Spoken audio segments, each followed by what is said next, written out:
Welcome, everybody, to episode 58 of Two Goalies, One Mike. I'm Johnny Cullen, joined alongside Duane Steinell.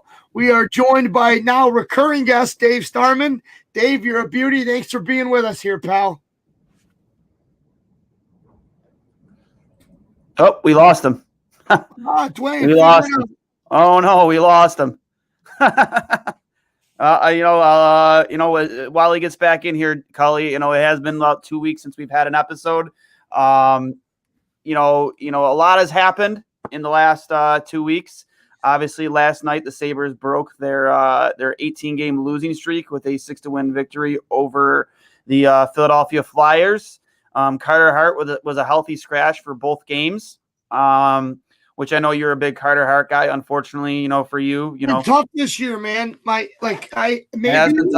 Maybe it's because I decided to choose the Sabres Mogilny jersey over his jersey. That's something in the hockey world, some juju. Maybe. I hope it wasn't that. I'm sorry, Carter, but he hasn't looked like himself. Elliott's been thrown into a Philly team, guys. Let's be honest. They were my pick, Philly. To maybe roll out of that conference. They've shown that they're not invincible. So now that we got Dave, the star of the show, back on, this is my favorite time of year. College hockey, the tournament, a bunch of storylines to go through. But between the 5-0T game, the rematch coming up of the 2019 final. Between Duluth and UMass. So some really cool storylines going on. I know you've called quite a bit of games. Why don't you just give us and our fans of your take on the tournament so far? The funniest thing is I joke with the guys at UMass, a couple of the assistant coaches. I'm like, you guys beating UMD screws up every storyline in the Frozen Four. We had a good laugh about it because when you think about it, on the other side of the bracket with St. Cloud State and Minnesota State, if it's Minnesota State and Minnesota Duluth, then you've got Scott Sandlin coaching against his son, Ryan. You've got two of the coaches from the 2019 World Junior team that won silver in Vancouver coaching against each other in Hastings and Sandlin. If it's St. Cloud State and Minnesota Duluth, now you've got Brett Larson and Scott Sandlin against each other. Those guys obviously were coaching partners when UMD won a couple of national titles, and Larson has left after each national title to go out and pursue a head coaching job. So he's been there on a couple of different runs. So that kind of reunites that group, and they're pretty tight. So it's funny, like if for some reason you take the Minutemen out of the equation for a second, the Minnesota storylines get very intriguing. That being said, I really think UMass got a really good team, and I think that the audience that's west of the Adirondacks is going to get a really good look at a very good team that plays a lot like St. Cloud State. So that's why I think it's a very interesting matchup for Minnesota Duluth. Their games against the Cloud have been really good this year. So them and UMass, I think, is going to be just a real interesting matchup. And UMD could look a lot like Providence, could look a lot like UMass Lowell at times, just with their grinded out style, skill, but grind style, patience, that kind of thing. So I think you're looking at a couple of really, really interesting matchups because both sides of the bracket have two teams with very opposite styles. Now, starting with that Minnesota Duluth, UMass, bracket, looking at that, you know what? Bemidji State absolutely gave it to Wisconsin. They had everything to, UMass has everything to lose there, and they come out and they dominate. And they play with the way Greg Carvel coaches so well, and they look good. And then you go to Duluth at the 5-0T game. Will that play a factor? They have some time off. But you know what? Knocking off, who was it? They had Michigan in the first round, right?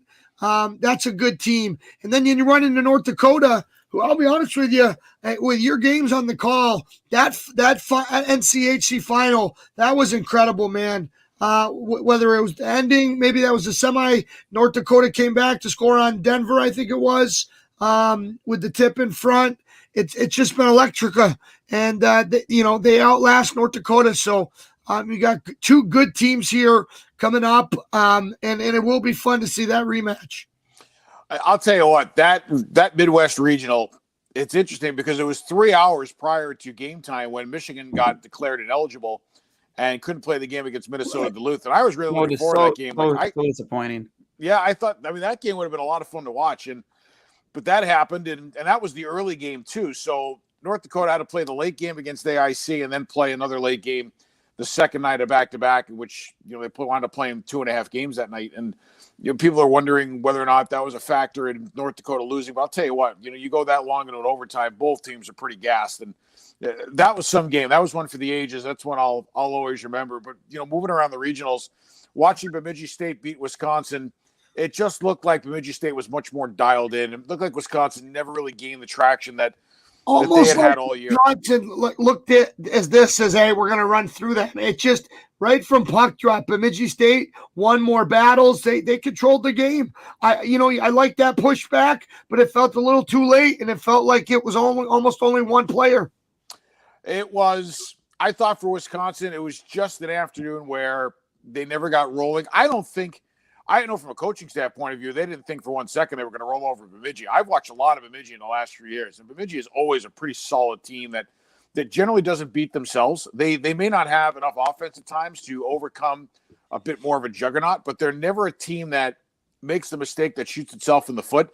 They're really well coached. Tom Serratore is a hell of a coach, and he's got a really good staff there with Mike Gibbons there now, having come over from St. Cloud after basically was a 25-minute retirement. I think that their coaching staff is just terrific, and they play hard, and they play smart, and they let the horses run when they can. And I just think they gave Wisconsin their best game on a day where Wisconsin wasn't their best, and that was kind of the story of that one. And then, they walk into playing UMass, and UMass they're just really good. And to me, the hardest game to win as a heavy favorite in a regional situation is game one. I mean, once you get through game one, things flow a little bit better. UMass was really good in their opening game, but I thought that they just got better as the weekend went on. For sure. It's a tough story. Michigan, that game being called off messed up my viewing schedule. So, tough bounce for those guys too. Looking down at the other bracket, what interests me a ton is the route that St. Cloud State has taken. Tough first round matchup against a BU team that had a lot of talent, right? And coming in, and they beat them. And then, coming then against my favorite in the tournament, BC. Now, obviously, you lose the Hockey East, but they were still one of the best teams in college hockey all year. I don't know about your thoughts there. So for them to come out and win that game pretty convincingly, they're just on a freight train right now. I haven't seen a ton of St. Cloud State this year, but just the run they've made, taking out two of the Hockey East powerhouses, has been impressive. I agree. It's funny. I'm looking at St. Cloud State's schedule right now, and I have seen them 13, 14, 15 times this year. And, they're a really good team. They're balanced. They're strong in where they need to be. And, I'm pulling up one of their box scores right now because I want to go through their lines a little bit. They lost Easton Brodzinski, which is tough. He was playing with Nolan Walker and Micah Miller. Micah Miller has been a great story for that team for the last couple of years. And he is just a junkyard dog and strong and smart and north-south, and I really like his game, so I'm intrigued to see how they might alter some of their lines. But the big line that they've got is Vietney Mittinen, Yami Kronola, and Zach Akabe. So it's the two Finns and Akabe, and that line has been off the charts good for him. Brodzinski started on that line. They moved him off. They moved Akabe onto it. And since then, that line has been flying, and they were pretty good with Brodzinski there too. But where they're really interesting, guys, is on their back end. Nick Perbix is a hell of a player. He's a really good defenseman, very good 200-foot player. After that, when you get back into our neck of the woods out here in the East, nobody's ever heard of their defenseman. But Spencer Meyer can really play. He's a big rig with a long stick. Brendan Bush is a really solid defenseman, doesn't make a lot of mistakes. Andre Trable is a third-pairing D who just plays, keeps it simple, moves pucks, and winds up getting assists. Luke Jaycox has just been a real good citizen, good warrior for them the whole way. And Seamus Donahue had the hardest job. He's a transfer from Michigan Tech. He had the job of replacing Jack Ashawn on the top pairing, and he has fit in seamlessly. St. Cloud they are really good, and they are really fun to watch because they like to get after it offensively. It's going to be some great hockey. And you know what? It could make for some really interesting storylines going into the final. I like it a lot. I like that we see this rematch. Watching Cal McCarr in that loss, because he was on that team, right? Yep.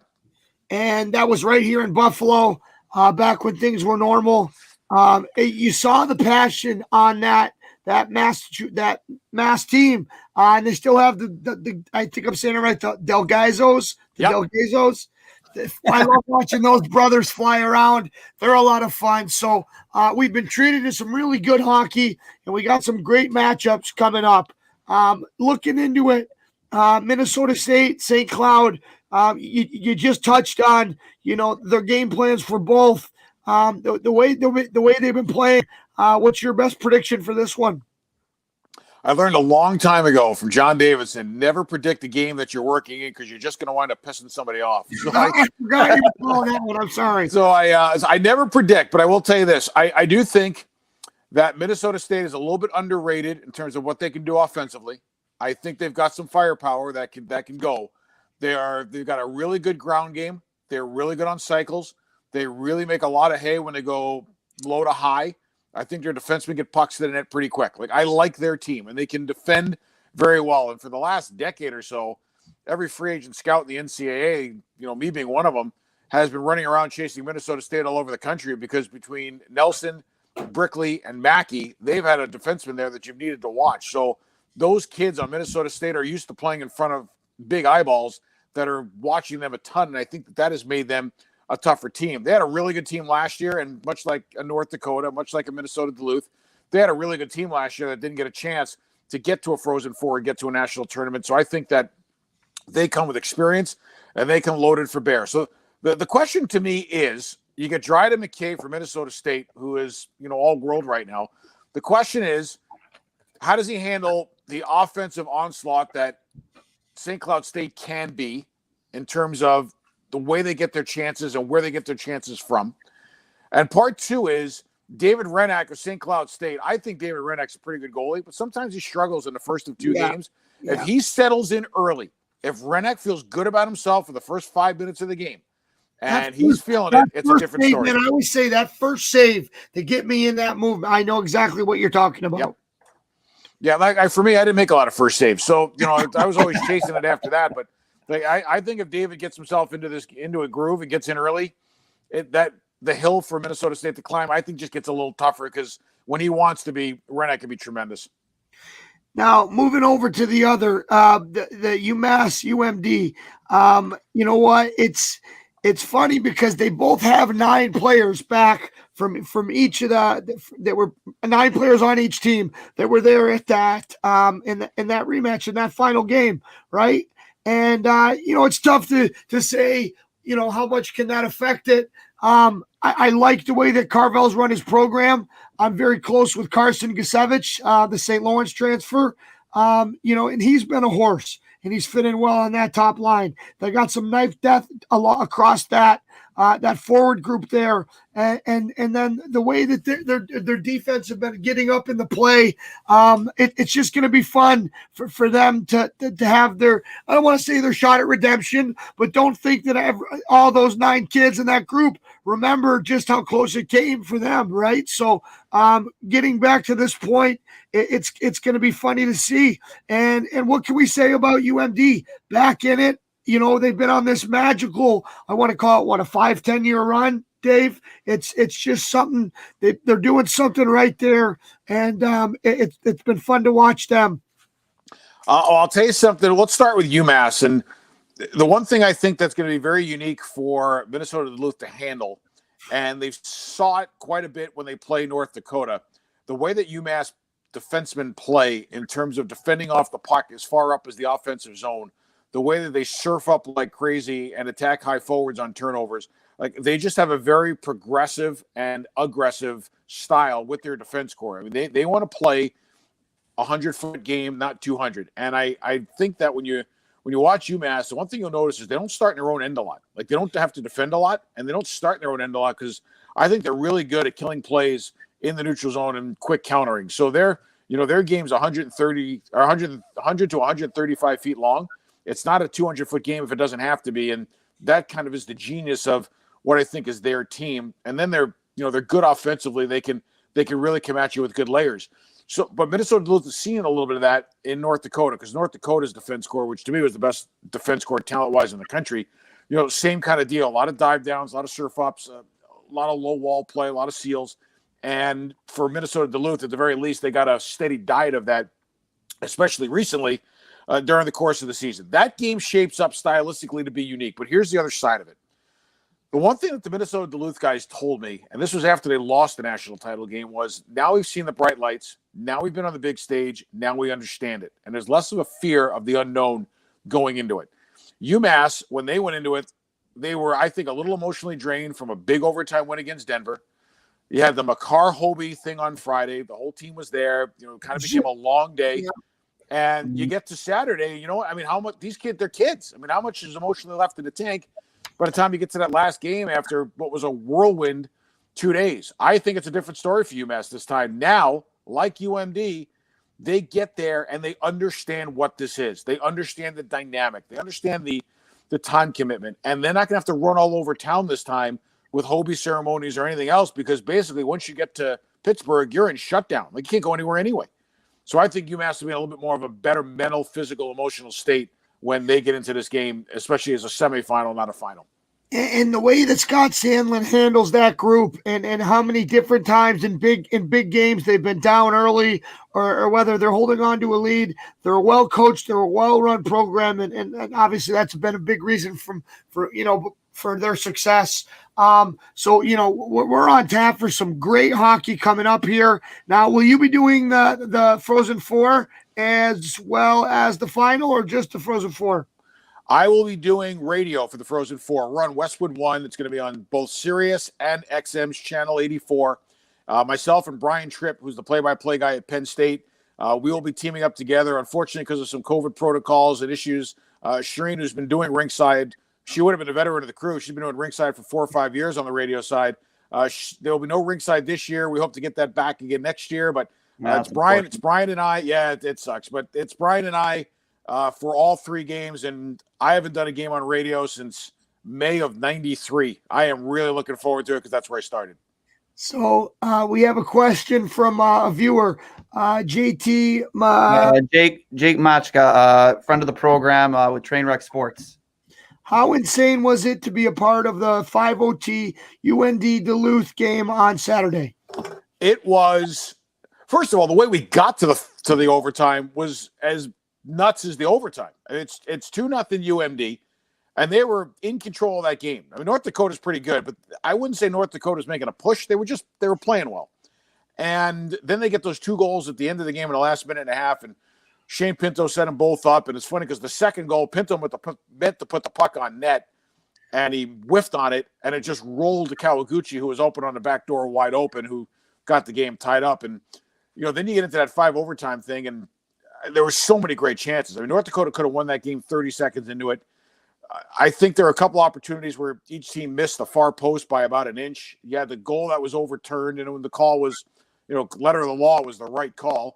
You had one of the first times you've seen the BU rule in effect where it played into that overtime thing. And, oh, by the way, Shane Pinto signed with Ottawa. Shireen just let me know. So wow. Congratulations to him. Another good Long Island boy playing in the NHL. So, but the game was it was wild. And I kept thinking a couple of different things. Number one was, I remember watching that Islanders Capitals Easter Epic 4 overtime game 7 back in 1987, and watching Mike Emmerich and Bill Clement do that game. And I know they got a little goofy towards the end of it, but I kept thinking to myself, what a great game that was to watch. And boy, it must have been pretty cool to call one of those. And Doc's told me some great stories about that game. And then Jack Parker's told me a lot of stories about his 4 overtime game against St. Lawrence in the NCAA tournament back in the 80s. And there was a great story about one of his players got hurt in the 3rd period. And as they went to the 3rd overtime, he had to go back and tell him to get dressed again because they were running out of bodies. And all I kept thinking to myself as this game kept getting longer and longer was, you know what? Now I've got a story to tell those guys. And if I felt like it joined a different club by that game going as long as it did. It was a very cool moment for me personally to be part of something that historic, but just having listened and Steve Levy's an old friend of mine. And, Levy's called three games that have gone 4 or 5 overtimes, including the longest game in the modern history. And Levy texted me during the game and said, hey, welcome to the long overtime history club kind of thing. It was just really, really neat. The funniest text, by the way, was Shireen texting me at the end of the fourth overtime and said, if this thing keeps going, I'm out. I just remember she was on Eastern time. But it was just it was a wild game, but like just great stories to tell. That's awesome, man. That'll be one you guys remember forever. It's been, like I said, my love for college hockey is always there, even though I went the other route. A really interesting interview on Spin Chicklets, how Jimmy Howard opens up about how his situation unfolded there. And it really is fun this time of year. Duane, do you have any more Frozen Four questions here? I want to touch on, obviously, Michigan having to pull out, how disappointed it is. They're ranked number 2, and the Sabres themselves, they have some stock in with that team. Goaltender Eric Portillo having himself quite a year as a freshman. Last time I looked, his numbers were pretty outstanding. And we as goalies, obviously can appreciate that. Me and Cully more so because, he is property of the Sabres right now as a Sabres draft pick. What are your thoughts on his season, coming in as a freshman, maybe not expecting to get the playing time that he did, but with what he did with the playing time that he did get, just playing absolutely outstanding? I'll tell you what, I didn't see him play all year. Every time I watch Michigan, Strauss was playing, and he wrote a great story for himself this year too, with 11 wins. Mm-hmm. And I was really looking forward to seeing him play against Minnesota Duluth. I thought that would have been a great matchup, but Portillo, I just didn't see him play all year. I've heard great things about him from their staff. I mean, that I can tell you, but all the games when I watched Michigan this year, Strauss was in goal. Oh, wow. Yeah. Last time I watched about 2 games with Portillo play. I streamed him. Last time I looked, which is about 2 weeks ago, he was holding down like a 1.65 goals against, and guys just look so calm in net for such a young kid. Just very very patient. Calm feet. I know Cully loves to hear stuff like that, and I can't wait to see active hands. Active hands, absolutely. He's been a breath of fresh air in a season for the Sabres, at least, that has been absolutely horrendous. But piggybacking off that, a few weeks ago you reached out to me in regards to Don Granato, and obviously here we are a couple weeks later, and Don Granato is the head coach of the Buffalo Sabres.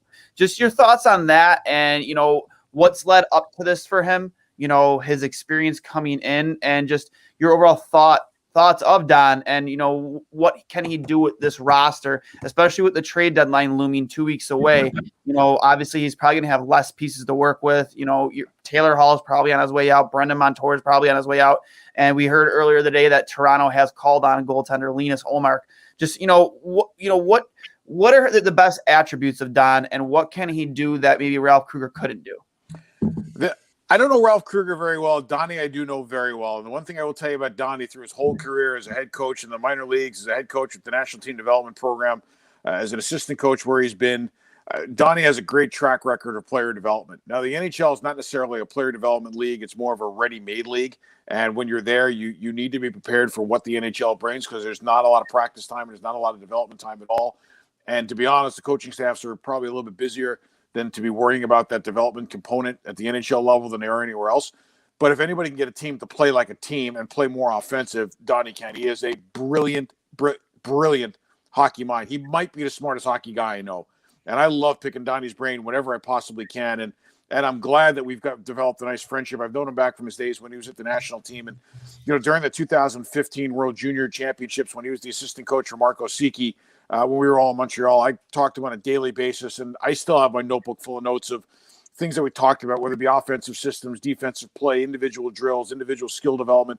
I mean, he has really got it going on, and I'm looking forward to seeing what he could potentially do depending on what Buffalo does in terms of removing the interim tag and making him the full-time guy, or whether or not they hire somebody else. But just what he brings to the table, not a lot of people have, and his contributions to a lot of great players that came through the national program. Everything's that when you come to the national team development program, you're a superstar player that just needs to be maintained and not developed. But like Don Granato is a guy that really helped players like Noah Hannafin and Zach Rinsky, and especially Charlie McAvoy. Like he said to Charlie, when Charlie got to the program, said, hey, you want to be as good as those guys? Here's how you can be, but don't walk around thinking you can't be, because you can.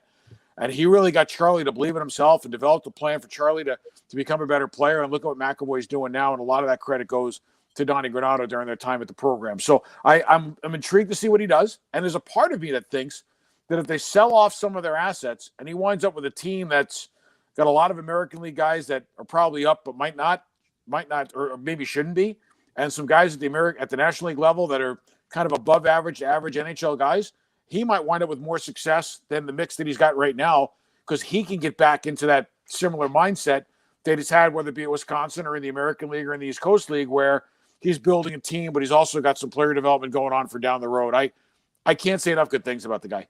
And one thing that I've heard a lot about, he's a stickler for details. His practices, he gets the most out of his guys, and he runs it in a pro way. One of the things that a lot of people were saying against Kruger was that his practices had a very slow pace. They're very sloppy. Things were never stopped or corrected. Where there's two types of coaches. Where stuff that happens, whistle. It's either done right, or we're going to be skating, or kind of do it again thing. And others that kind of like to let it go, get flow. Now with Kruger out, even guys on the team are making the note that the way that Don Granato gets the most out of these guys could be the best thing for that group, whether they decide to keep everybody in that room or make some changes. But you saw the Sabres, unfairly to Don, lose 2 games late in third periods. And one of the notes that he said is this team needs to be in better shape. And I can't agree more with him. So it'll be really interesting, although we're in a weird situation where he might not have a practice for 6 days. It'll be interesting to see the way he's able to, have that message, delivered at a time when we might not have the traditional time in practice to do it. I'll tell you a great story about practice time, and then I want to talk about the pace of the practices.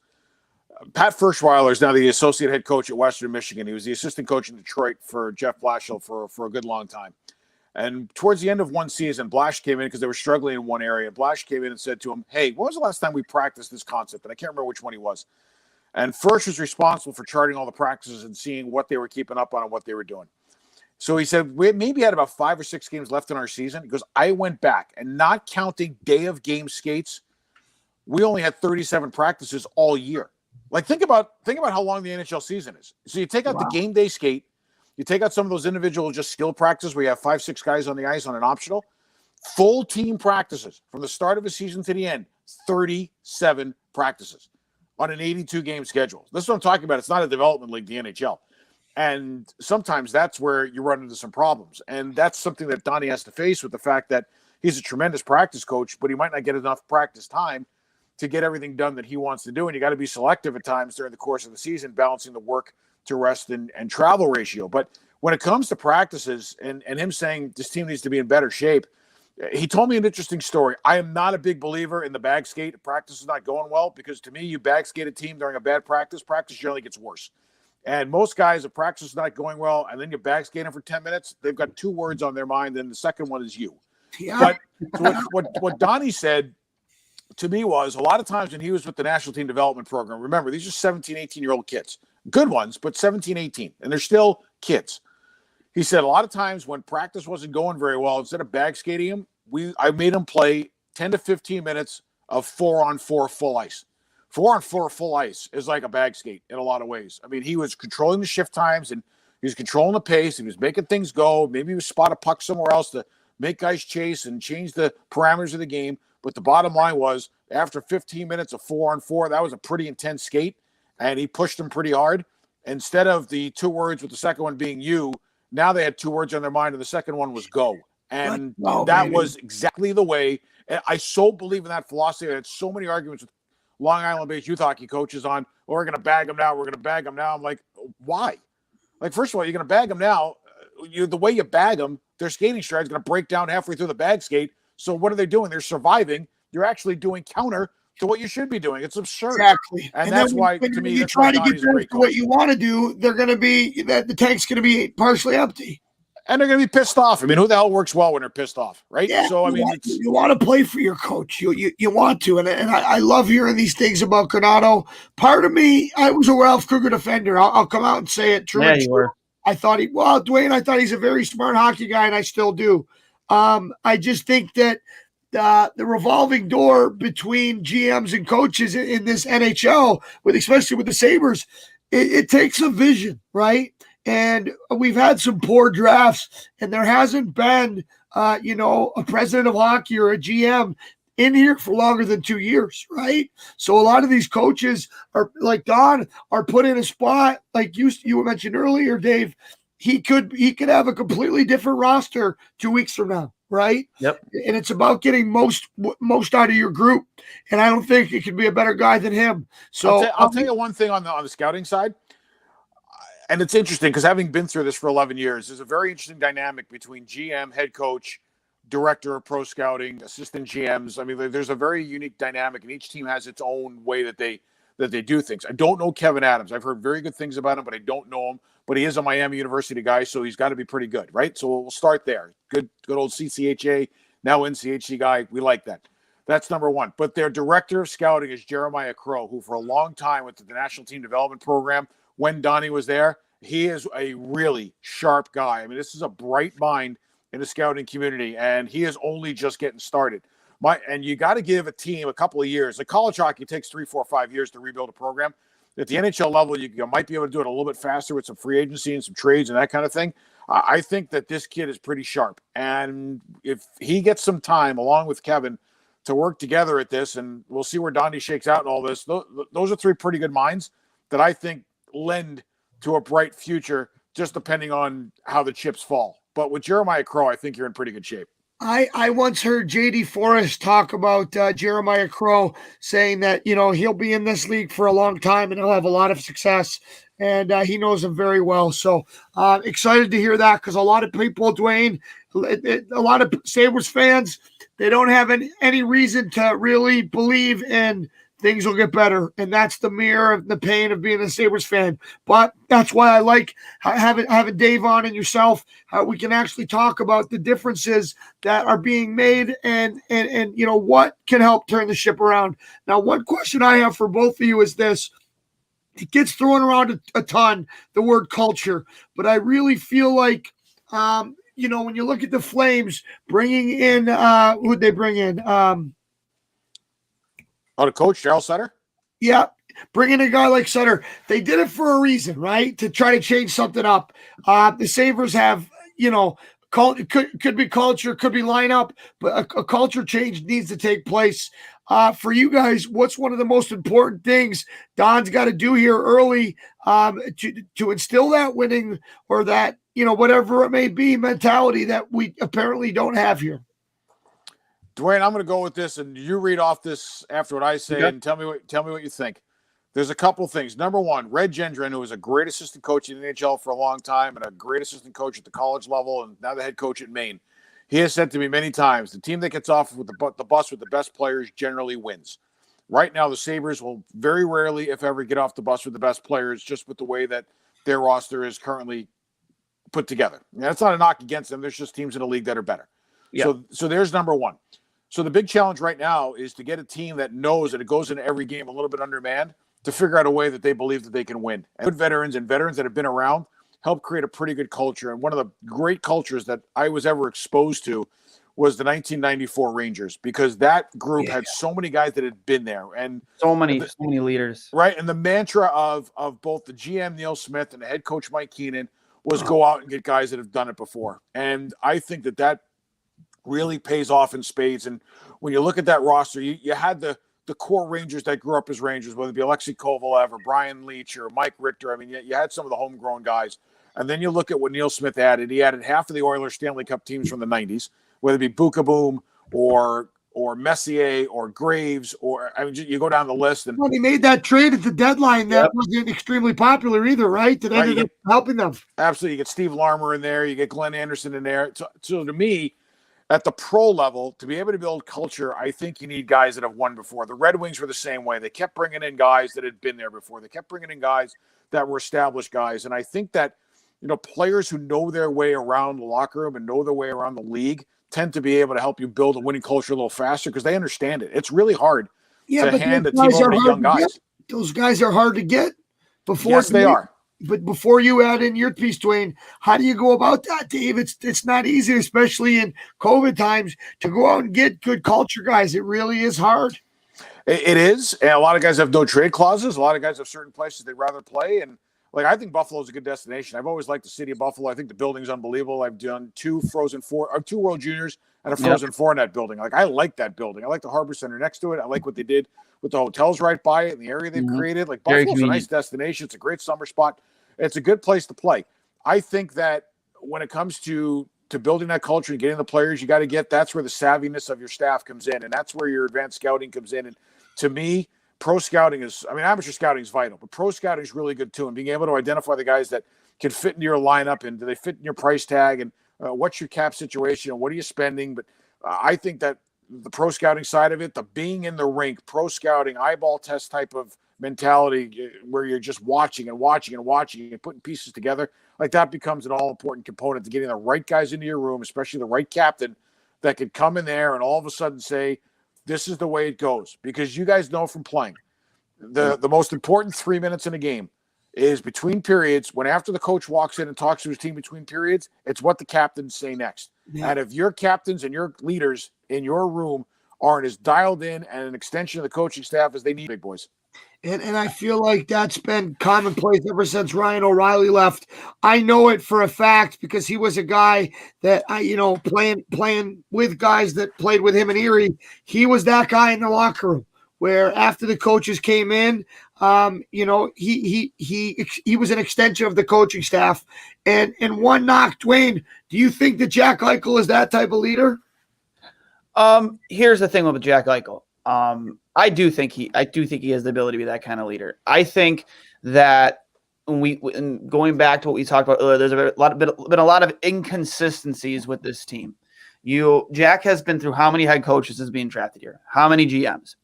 There has been a huge lack of a scouting staff. Obviously, they gutted the scouting staff to start the year. Mostly due to COVID. Speculated that was just to save a buck or two, which some people might get. I personally don't agree with it because scouting is the life force of building a successful hockey team. I've heard that rumor. Yeah, it really is. It drives. And you look at teams like Chicago, LA when they were winning cups, Tampa Bay, like those teams are built through great drafts and great scouting.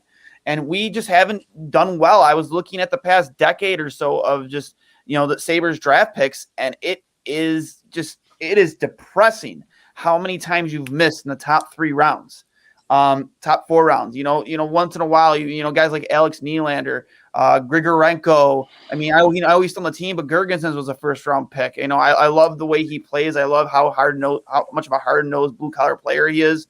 He works his ass off, but he was a first-round pick that didn't really pan out the way we wanted him to, and just not hitting on those picks. So, and on top of everything else, you go from having a long time coach like Lindy Ruff, then you go to Dan Bylsma, Ron Rolston mixed in there before then, like all this carousel of coaching. And I think Jack's on his 4th head coach now, and you just don't have any consistency to build a winning franchise. And then team, players on the outside looking in who who might consider coming here, whether via trade or free agency, there just seems like, wow, man, do I really want to go there? Do I really want to play for a team with in a locker room like that, where it just seems like it's a carousel? I don't know. I just, and going off what you said earlier, bringing in veterans that, have won before. We just had one in Eric Stahl. And I first of all, I agree with you. You need more players like that. You need guys who have won cups. You need rings in your room. 100%, because those guys know the grind it took to get there and how hard you have to work and what's acceptable and what's unacceptable. And it was real. I was excited when they brought in Eric Stahl, because it's like that guy. Granted, he stole. We all in Buffalo say he stole the ring right off her finger. Mm-hmm. But he knows what it takes. He's been in the league for he's played over 1,000 games in the NHL. The guy knows what it takes to win in this league. And, granted, it didn't work out, again, in this year with COVID, where we mentioned before, there isn't a lot of time to practice. That's We're right. gonna get gel together. But Yeah. like to go back to your point, you're and Dave's point about it. This quote from Granato for me says it all about, it's not just the coaches, it's not just the players, it's a mix of leadership. Yeah. Don Granato said, as a coach, you only feel like you need to give them what they need. At some point, they have to take over. You can't play the game for them, obviously, and that's always been my approach. A lot of coaches is getting out of the way. It was time for me to get out of the way. I really felt that. These guys have been great. It was at that time, and they took over. It's talking about their win, right? And it's just that mix that you talk. Yeah, and another thing too that you heard from Granato was the fact that, under Kruger, there wasn't a lot of video review going on, which blows my mind. I get it that there isn't a lot of time, but video review, that's huge when it comes to preparing for games, looking at what you're doing right and what you're doing wrong and fixing those issues. They were almost doing none of that. That's crazy, Dave. In my experience in the OHL and in the East Coast League, video was an everyday thing. Is it like in the COVID times, is it still that way with every other NHL team? Were the Sabres the outlier? I know that the schedules have been jungled, but they haven't sacrificed video, have they? I'll tell you this, I'm not working in the league this year, so I don't have a great grip on what's going on in the league. I will tell you this from a video standpoint on the college side, those teams were doing a good chunk of it, but a lot of times they were either doing it in small groups or they're doing it by Zoom.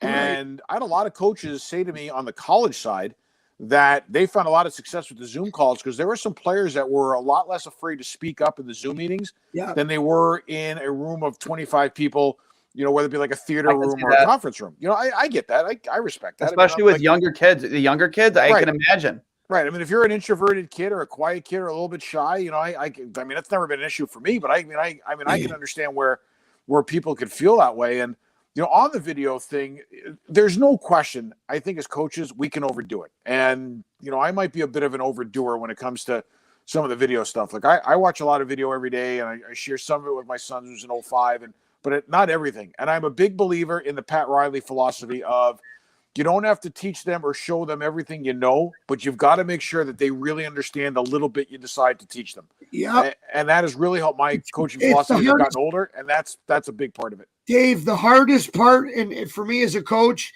is picking and choosing my battles, right?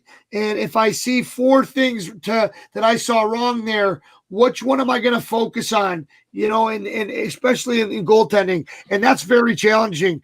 One other thing that I thought that the players said that I thought was interesting about Granata, he made a calculation. Granata. Granata. I don't know who Granata is. You don't know who Granata is. He made obviously a calculated choice to increase the practice time.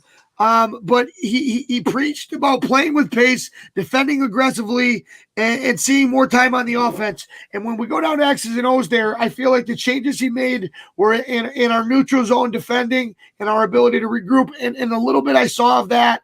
I didn't see that in Ralph Kruger, and that's only going to play into helping our guys develop. I have to ask you though, Dave. I know defensemen, they develop later. It's taken Aaron Ekblad this long, and unfortunately has that injury. It took, That's such a devastating injury. It's taken, what's it called in Tampa? Jesus, how am I forgetting his name?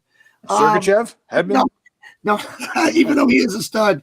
Hedman, it's taken him long, and Sergachev too. But Darlene, like for all the hype about him coming in, the losing hasn't helped.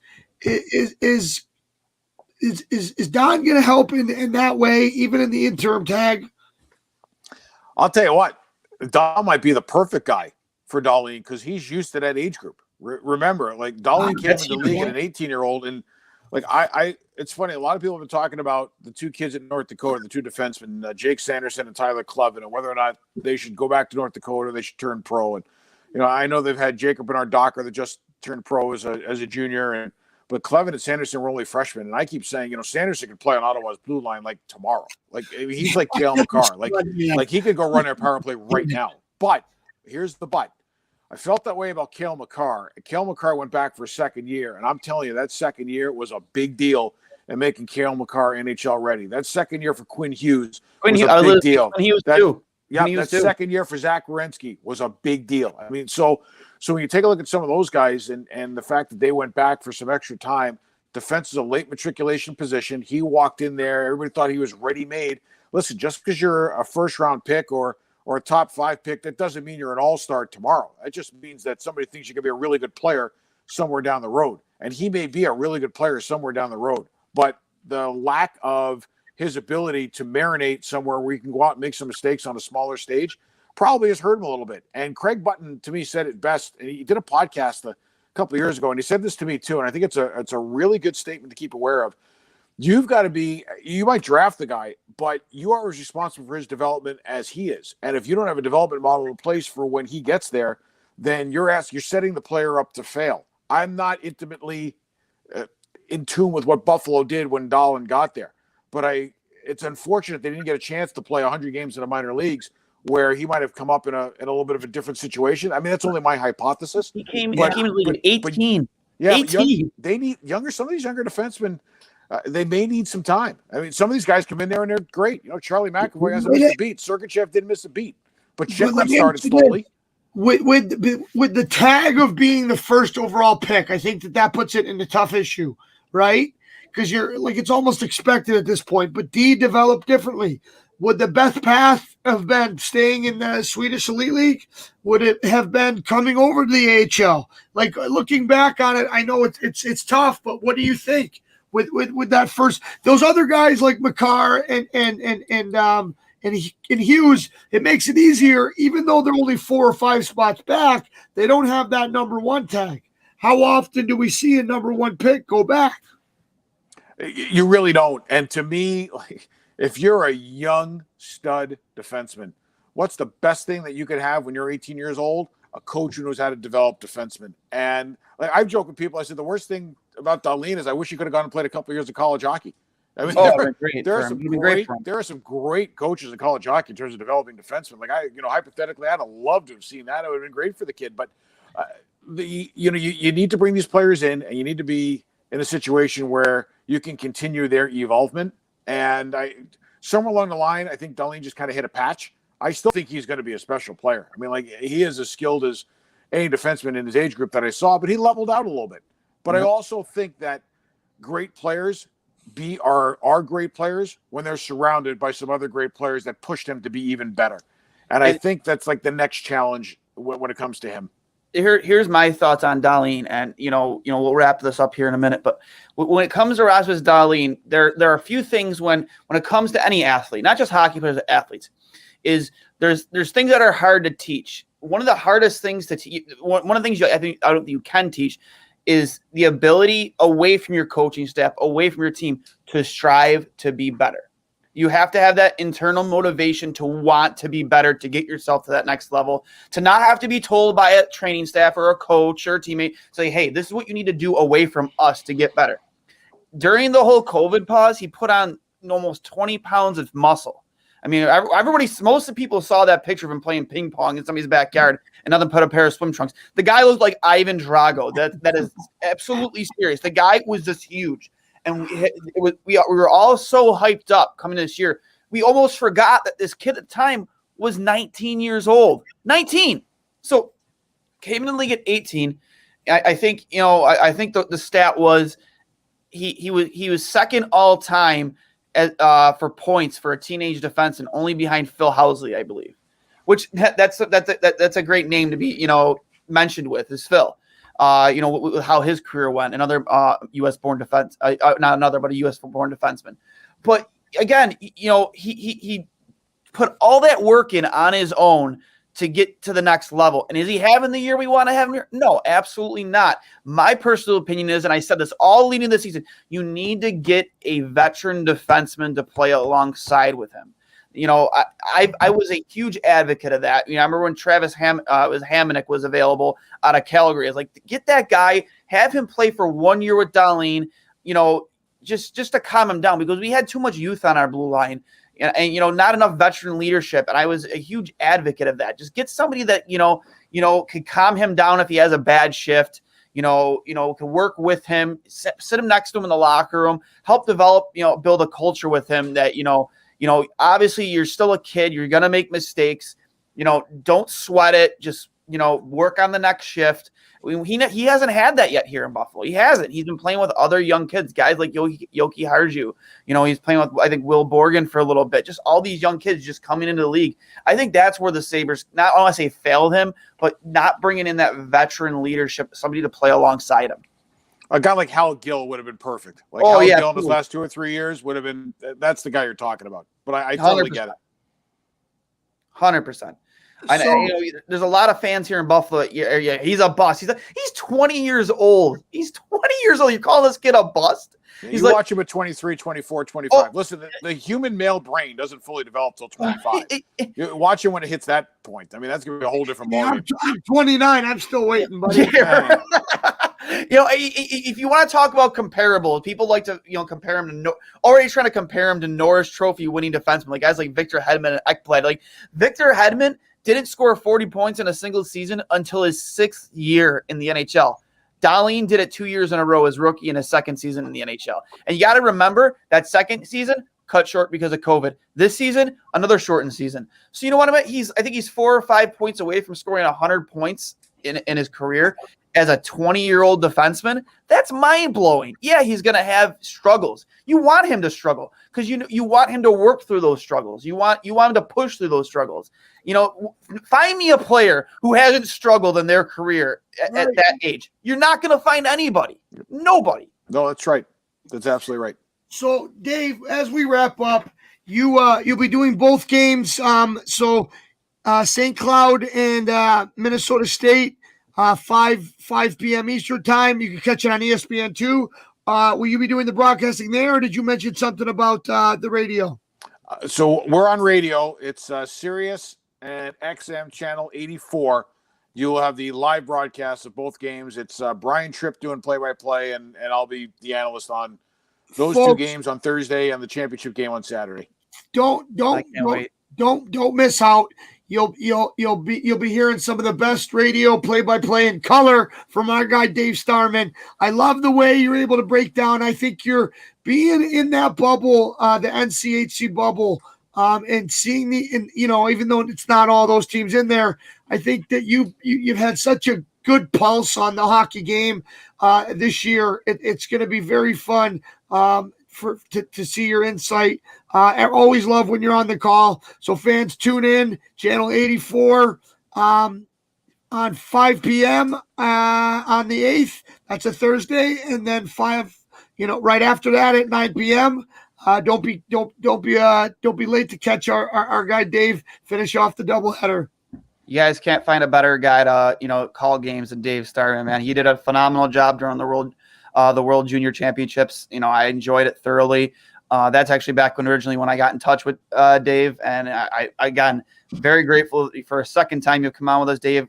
Hopefully many more times to come. I hope you enjoyed yourself, and I hope when you're in Buffalo, whenever that is, you link up with Duane and Cully from Two Goalies on Mike, and we make a 3 goalies, one bucket of wings. That's a deal right there. All right. I love it. So, Dave, really appreciate your time. I love it, man. Episode 58, always a good one. Duane, well done. And Dave, we look forward to having you back. Thanks. Hey, guys, thanks for having me on, and let's keep the goalie talk going. Love Absolutely. it. Just to remind everybody, this episode of Two Goalies on Mike was brought to you by Manscaped for all your best male grooming needs, below the waist needs. Remember, if you use the code word TRAINWRECK, all in capital letters, TRAINWRECK, you get 20% off and free shipping. Get the Lawnmower 3.0, an absolutely beauty of a razor, waterproof, and comes with a plastic guard to prevent any nicks and cuts. I have it. It's amazing. And it has a flashlight. You never knew you needed a flashlight for your razor until you actually have one. It actually helps. It's Duane, I call mine the man tickler. You don't feel a thing. No cuts and no little cuts and scrapes. It's a beautiful product. You guys deserve a Screen Actors Guild just for getting through that. Thanks again, Dave. Again, everybody, this has been episode 58 of Two Goalies Mike. Two Goalies, One Mike. Not Two Goalies Mike. Two Goalies, One Mike. And we will talk to you guys next week. See you, boys.